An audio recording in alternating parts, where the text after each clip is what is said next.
முதல்ல ஆனந்திக்கு ஃபோன் பண்ணு. நான் உங்ககிட்ட பேசி புரிய வைக்கிறேன்.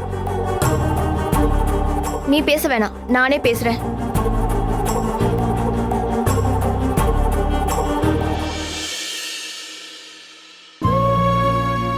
சொல்லுங்க அன்பு.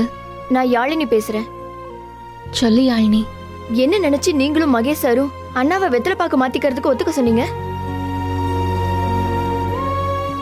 அண்ணா துளசிய கல்யாணம் பண்ணிக்க சம்மதம்னு ஒரு வார்த்தை சொன்னதுக்கே எங்க அம்மா மறுநாளே அத்தை மாமாவை இங்க வர வச்சுட்டாங்க.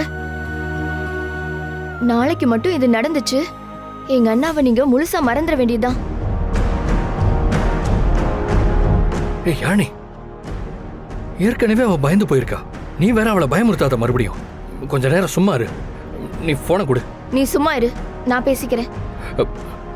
ஆனந்தி, நான் பயமுறுத்தல. எங்க அம்மா ஒரு விஷயம் முடிவு பண்ணா பண்ணதுதான். அவங்கள மாத்தவே முடியாது.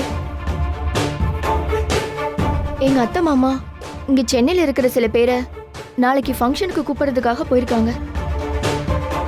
அவங்க வர்றதுக்குள்ள இவன் அம்மா கிட்ட போய் உங்க லவ் விஷயத்த சொல்லி ஒரு முடிவு கட்ட சொல்லுங்க.